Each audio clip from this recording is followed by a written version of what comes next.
Good morning, good afternoon, good evening, wherever you are listening from. Welcome back to the Podium Podcast, where today we'll be talking about the drivers' performances from the latest Japanese Grand Prix around the Suzuka International Racing Course, which was maybe not the most interesting of races. I've done a video on the race, and the biggest talking points that came out the weekend. I put it out on YouTube yesterday, which you can go and watch. But today we're going to be really getting into the nitty gritty of what the drivers have done over the weekend, and to assess each driver as they qualified and they made their way through the race. So, of course, as we normally do, we start off with Sauber Racing, let's start off with Nico Hulkenberg. Nico Hulkenberg qualified P16, finished P16, 5 out of 10.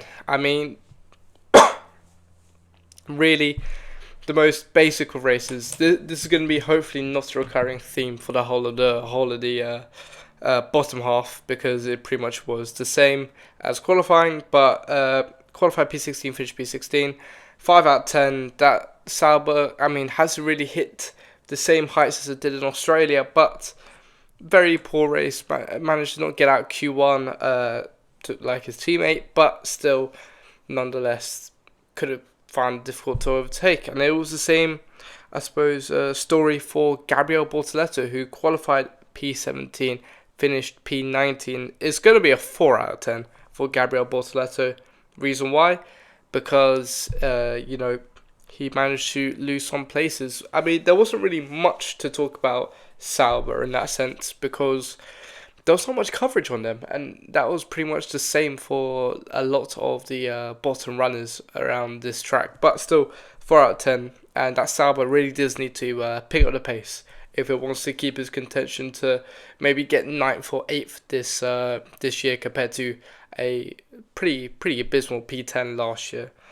Let's go to the Williams pairing now. Two very different, I suppose, sides of the coin for the Williams garages. But let's start with Alex Albon. Alex Albon qualified P9, finished P9. Whew, what a performance! And it's only an 8 out of 10.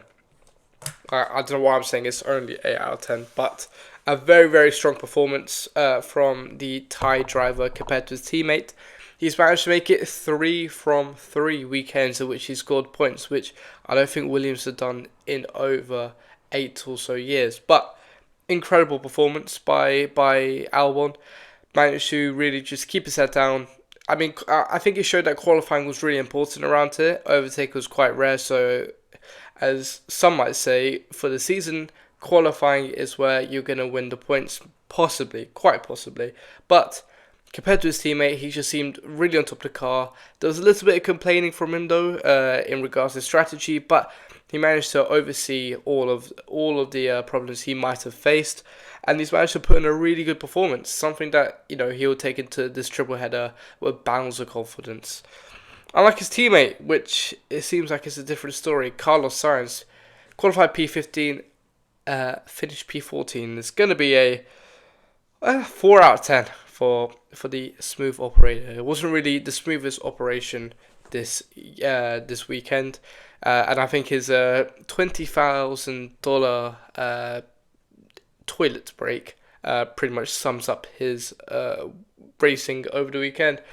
Very poor in qualifying, only bottom of Q2, couldn't really get into Q3 like his teammate.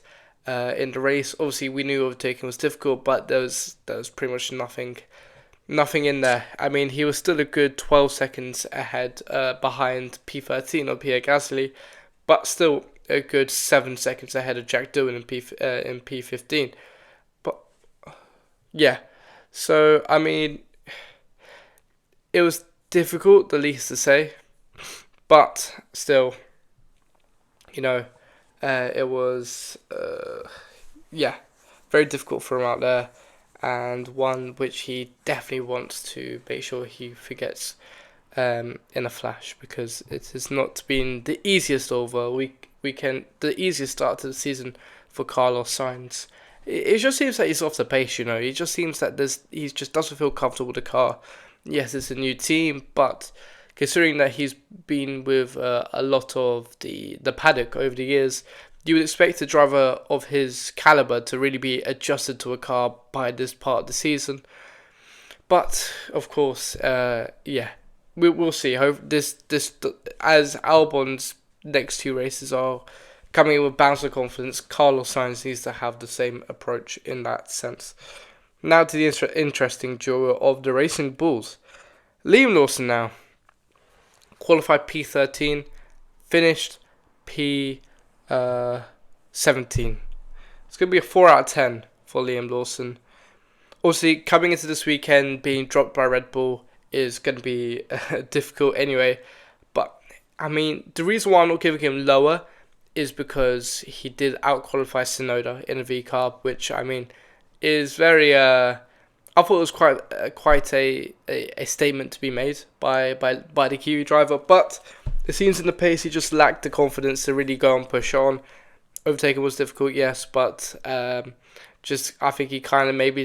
I don't think the strategy was right. I think the Racing Bulls went for an overcut, whilst the others decided to undercut them. And once you're into that single file DRS line, then I mean it's very difficult to try and move something, force an overtake around Suzuka. But yeah, not the best of weekends for him. His qualifying is the only thing that really stopped him from being a 3 out of 10. But yes, 4 out of 10. Definitely something that he needs to improve on. Whilst his teammate is a very different story. Isaac Hadjar qualified a very, very, very impressive P7 and finished probably a more impressive P8. It's going to be a 9 out of 10 for Isaac Hadjar. I still say this, and I said this yesterday in my race review, but one of the most underrated drivers in the paddock so far. He's managed to just keep his head down. He's managed to really perform. And if you're taking Verstappen out of the equation, he is the driver that scored the most out of the Red Bull quartet, if you would like to call them. Very solid performance. He's done everything that he needed to do this weekend to really put his name up there. He's managed to overcome his struggles in qualifying when his seatbelt was maybe a little bit too tight for his liking, but he's really managed to start the season off well.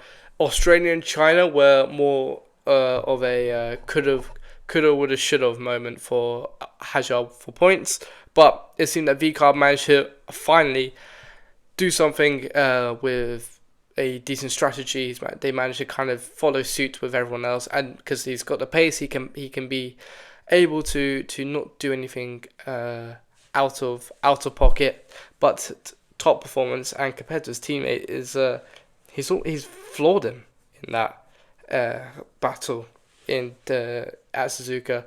So considering that Lawson has also been to Suzuka more times than Hadjar has, is maybe a little bit worrying down at V-Carb. The power dynamics are switching every single race weekend, it seems. And I mean, we might come to the end of this triple header in Saudi Arabia, and Hadjar might be stepping into that car. Of course, that is very out of the blue, and I hope that doesn't happen. But yeah, well done, Hadjar. Let's go to Haas now. God, I was about to say Alpine, because I saw Esteban Ocon. But Haas. Esteban Ocon qualified P18. Finished P18, 3 out of 10 for the Frenchman. Why? There's nothing there. I mean, qualifying was really, really poor compared to his teammate, and he's just managed to do absolutely nothing. He was just stuck in a DRS train, I suppose. I mean, there was a DRS train pretty much from P15 all the way down to P19, and then again from around P13 all the way up to P10. So pretty much the bottom half was all the DRS train. So yeah, I mean, poor performance compared to his teammate, which we'll get onto later. Couldn't do much, and he's still... is he still yet to score a point? No, he's not. I think he has scored a point. But compared to his teammates, he seems absolutely miles off the pace. And it's a really weird feat, I suppose, because the rookies are coming in and absolutely flooring the drivers, which are supposed to have experienced, and it's the same story with Haas. But if we go to his teammate who qualified P10 and finished P10, Oliver Behrman, that is a solid 8 out of 10. His second weekend in a row scoring points in a Haas, which, I mean, at the start of the season seemed almost the worst car, if not the worst car. He's managed to come in with bounds of confidence, and he's managed to, extract the best out of that Haas. Yeah, really, I mean, he's still not close enough to like that Albon and Hajar P9 and P8 battle, but he was still a good 4 seconds down the road from Fernando Alonso. So he's managed to do quite well, and he's managed to really see off the haters from, not haters, but the people that doubted him in Australia, because he did start the season off as worse as you can get. But it seems that he's continuing to improve week in, week out, sorry, and he's managed to, take those steps which he needs to become, I suppose, a more well-rounded driver.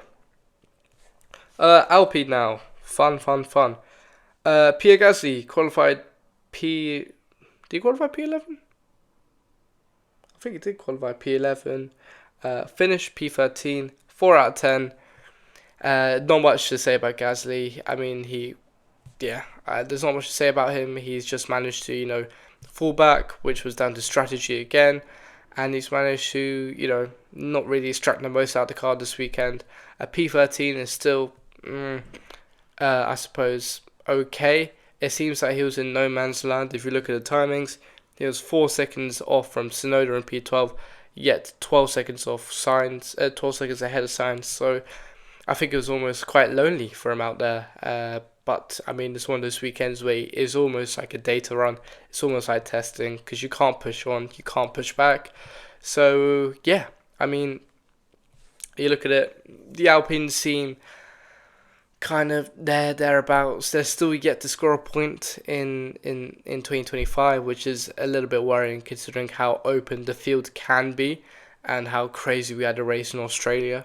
But I'll be sure that they will be able to score a point, hopefully sooner rather than later. But if you look at the other side of the garage, Jack Doohan qualified P19, finished P15. I don't know what to give it. I mean, that car doesn't seem that good, so I'm gonna give it maybe not a 3 or 4, but I'll give him a 5 out of 10.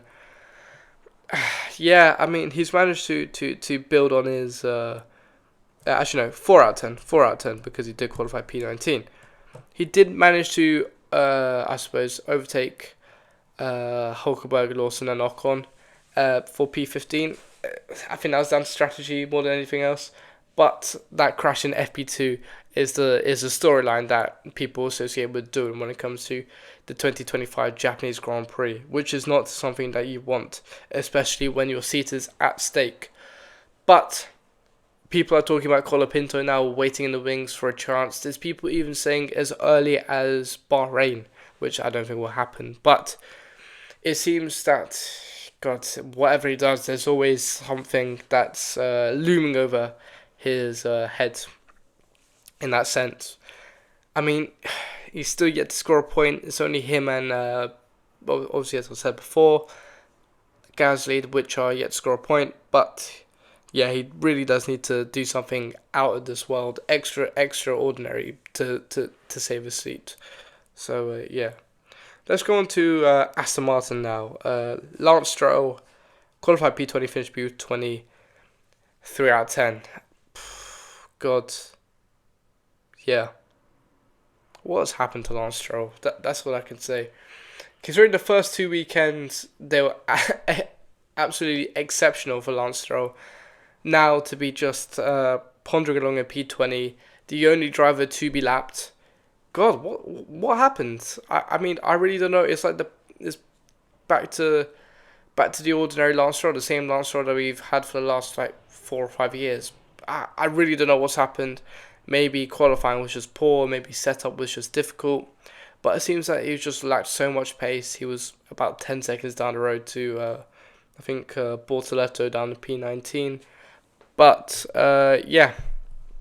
I mean, the only driver to get lapped compared to his teammate miles off the pace. I mean, Suzuka is a driver's circuit, but compared to how we started off the year, God, really, really worrying. Hopefully, this is just a blip, but yeah, really, really worrying, and definitely something he does not want to continue into Bahrain this week. But compared to his teammate, who I mean qualified P12, finished P11, 5 out of 10. I mean, for Aston Martin, it's been a very poor weekend. Not much to talk about there. It's just been one word to sum it up: lackluster. Um, yeah, I mean, it's one of those races, isn't it, where not much has happened. I mean, Fernando Alonso, he must get to a point there where he's thinking, God, I hope that that Adrian Newey deal is working as he hopefully he is working his magic, because it seems like that Aston Martin is just holding on to 2025 and is putting all its eggs in a basket. The basket being called 2026. But yeah, very very mediocre weekend for the Silverstone side. Let's go up to Russell now in for the yeah Russell qualified P5, finished uh P5, didn't he? Yeah. Solid weekend. I'm gonna give him a 7 out of 10 for that. Straight to the point. Yeah, did what he needed to do. He beat his teammate, which not by a lot. Which yeah, 7 out of 10. Still in that DRS train with Leclerc, Russell, Antonelli. I mean, he's still, I think, fourth in the driver's standing.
Piastri is in P3, not far behind Verstappen, so they've done decent. But when that win is in reach, I mean, I'll say I put it down to two things that they could have done.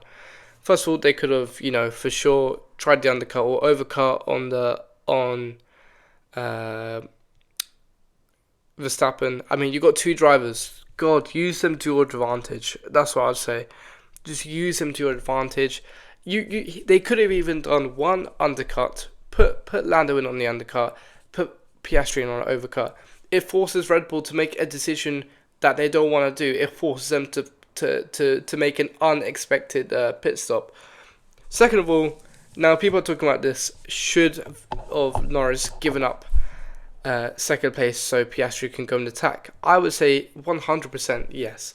I would have come lap 40. If you look at it, look at the timings. Piastri was closing in on Norris, and I would have, if I was Andrea Stella or Zach Brown, be like, look, it's lap 40.